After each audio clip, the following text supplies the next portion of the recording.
ஜியா TV காலை மலர் நேயர்களுக்கு வணக்கம். நாம் பதஞ்சலியின் யோக சூத்திரத்திலே நியமங்கள் என்ன என்பதை பார்த்து கொண்டிருக்கிறோம்.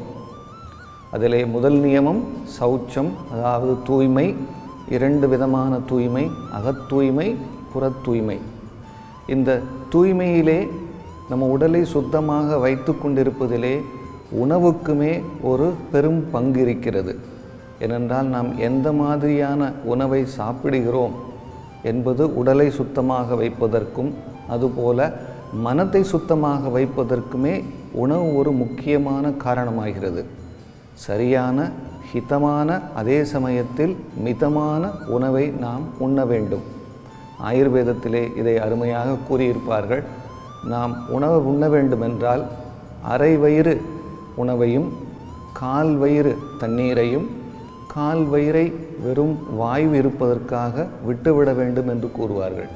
ஏனென்றால் சரியான முறையில் இந்த உணவை உட்கொள்ளும் பொழுதுதான் அந்த ஜீரணம் சரியான முறையில் நடக்கிறது. நமக்கு என்ன உணவு நமக்கு அருகாமையிலேயே கிடைக்கிறதோ அதுதான் நமக்கு உகந்த உணவு, ஹிதமான ஆகாரம் என்றுமே கூறுவார்கள். சில பேர் கேட்கலாம், நான் எவ்வளவுதான் உண்பது என்பது. வள்ளலார் அருமையாக கூறியிருப்பார், பசித்திரு. சாப்பிட்ட பின்பும் ஒரு சிறிது அந்த பசி உணர்வு நமக்கு இருக்க வேண்டும். அந்த அளவுக்குத்தான் நான் சாப்பிட வேண்டும். சாப்பிட்ட முழு திருப்தியோடு சாப்பிட்டால் நாம் அந்த சரியான உணவை சரியான முறையில் சாப்பிடவில்லை என்பது அர்த்தம். சாப்பிட்ட பின்புமே அந்த பசி உணர்வு சிறிது நம்மிடம் இருக்க வேண்டும். என்றால் உணவு முக்கியமான பங்கு ஆற்றுகிறது இந்த தூய்மையை பேணி காப்பதற்காக. ஏனென்றால் மனத்திலே இருக்கக்கூடிய மாசுகளை அகற்றுவதற்கு இந்த உணவு பழக்க வழக்கம் நமக்கு துணை புரிகிறது. காமம், குரோதம், லோபம், மோகம், மதம், மாத்சரியம் போன்ற அழுக்காறுகளை நீக்க வேண்டும் என்று அந்த சூத்திரத்திலே சொல்கிறார். இவைதான் அகத்தூய்மை எனப்படும். நாம் இன்று சதுஷ்பாத பீடம் என்ற ஆசனத்தை எப்படி செய்வது, அதனுடைய பலன்களை எப்படி பெறலாம் என்று பார்க்க போகிறோம். நம்ம பூர்வத்தான ஆசனம் எப்படி பண்ணுறது அப்படின்னு பார்த்தோம். சில பேரால் அது நல்ல முறையில் பண்ண முடியாதவங்க சதுஷ்பாத பீடம் அப்படிங்கிற ஆசனம் பண்ணி சிறிது சிறிதாக முன்னேறி பூர்வத்தானா போகலாம். அந்த சதுஷ்பாத பீடம் எப்படி பண்ணுறது அப்படிங்கிறத பார்க்க போகிறோம். நார்மல் பொசிஷனில் உட்காந்துங்க. ரெண்டு கால்களையும் முன்பக்கமாக நீட்டுங்க.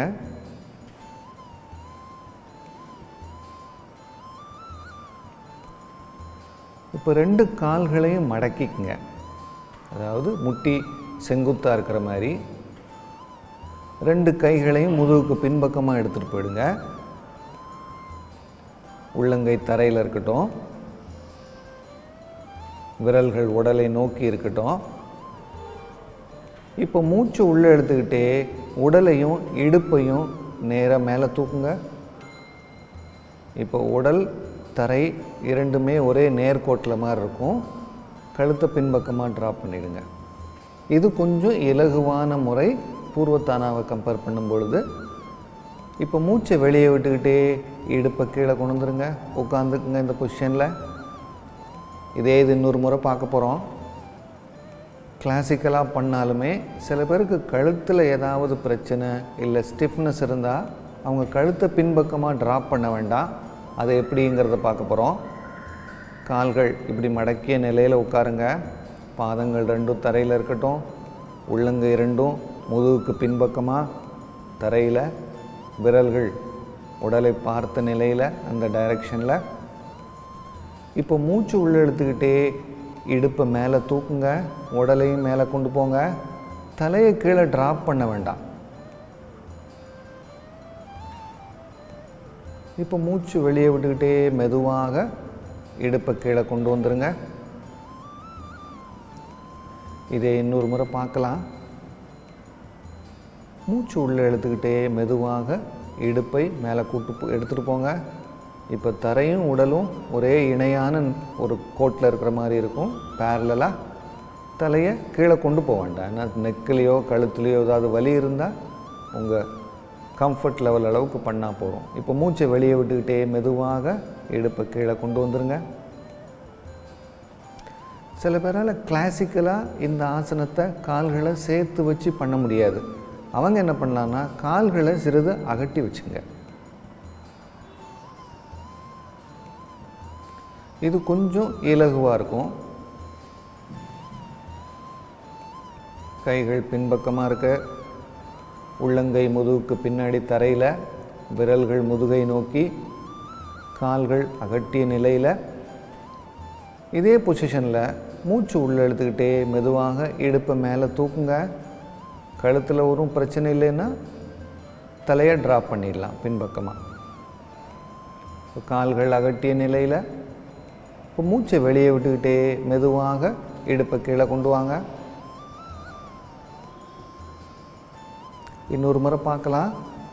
சில பேரால் கழுத்தில் வலி இருந்தால் ட்ராப் பண்ண முடியாது, கழுத்தை பின்பக்கமாக தலையை தூக்க முடியாது. அவங்க எப்படி பண்ணுறது அப்படிங்கிறத பார்க்க போகிறோம். இதே கால்கள் அகட்டிய நிலையில் மூச்சு உள்ளே இழுத்துக்கிட்டே இடுப்பு மேலே தூக்குங்க, உடலையும் மேலே கொண்டு வாங்க. தலையை கீழே ட்ராப் பண்ண வேண்டாம், எவ்வளோ முடியுமோ அந்த அளவு.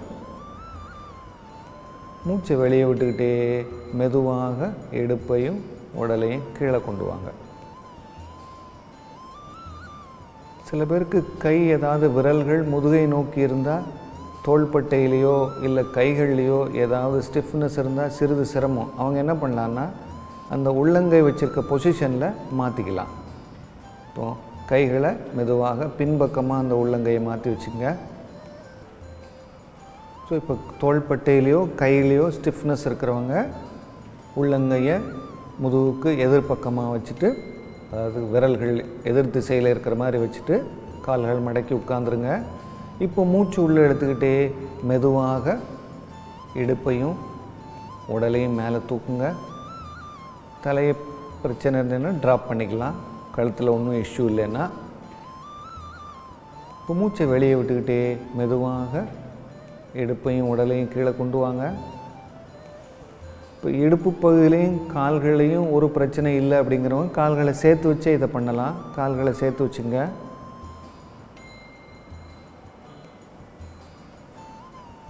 மூச்சு உள்ளே எடுத்துக்கிட்டே மெதுவாக உடலையும் இடுப்பையும் மேலே தூக்குங்க.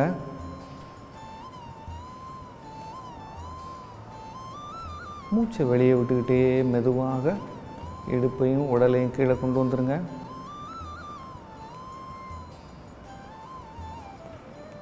கால்கள் ரெண்டையும் நீட்டிக்குங்க. கைகளை முன்பக்கமாக கொண்டு வந்துடுங்க.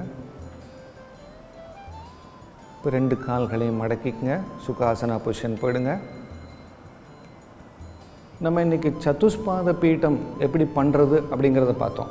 அந்த பூர்வத்தான ஆசனம் பண்ண முடியாதவர்கள் இந்த சதுஷ்பாத பீடம் பண்ணி நல்ல தேர்ச்சி பெற்ற பிறகு கூட அந்த பூர்வத்தானா பண்ணலாம்.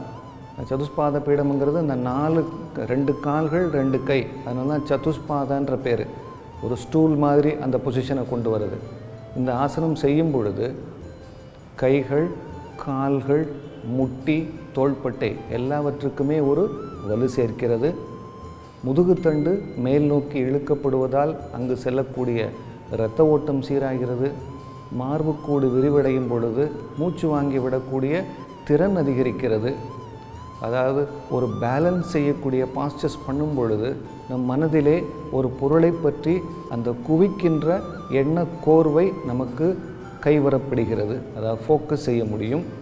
இந்த ஆசனம் செய்யும் பொழுது கழுத்து, முதுகுத்தண்டு எல்லாவற்றுக்குமே ஒரு நல்ல இழுவை கிடைப்பதினால் அங்கு செல்லக்கூடிய இரத்த ஓட்டமும் அந்த பகுதியில் இருக்கக்கூடிய எல்லா அங்கங்களுமே தூண்டப்பட்டு அதனுடைய வேலை சீராகிறது.